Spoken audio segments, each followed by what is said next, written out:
mageuzi yetu yanatusababisha sasa sekondari ya O level ina mikondo miwili, mkondo wa elimu jumla na mkondo wa elimu amali. Nitazungumzia mkondo wa elimu amali. Elimu amali ni kile tunachokiita ufundi na ufundi study. Kwa Kiingereza it's technical and vocational training.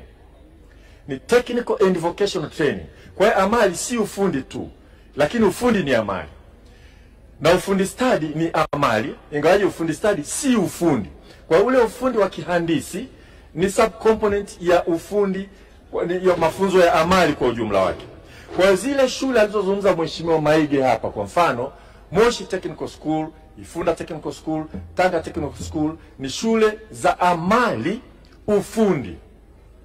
Lakini Kilosa, shule ya kilimo, ilikuwa ni shule kwa kweli ya kuendeshwa kama shule ya amali kwa sababu ilikuwa bado ni elimu jumla sana, mashamba makubwa, lakini shule ambayo inaweza ikawa ni shule ya ufundi study. Amali lakini ufundi study, sio ufundi. Kwa hiyo inaweza kazingatia masuala ya kilimo. Kwa hiyo sasa hivi shule nyingi ambazo tumejaribu kuzifufua, hasa hizi 9, ni zile shule za ufundi. Amali ufundi.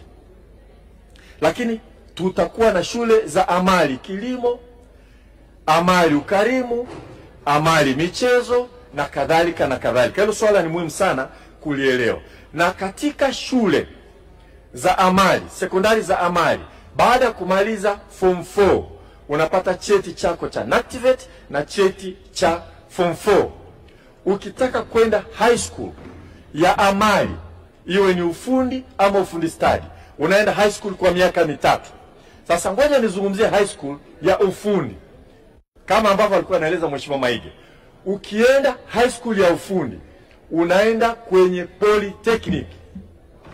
Kama ilivyokuwa DATEC, tunarudisha tena hapa Tanzania Polytechnical Schools. Tumedhamiria tunaboresha elimu yetu.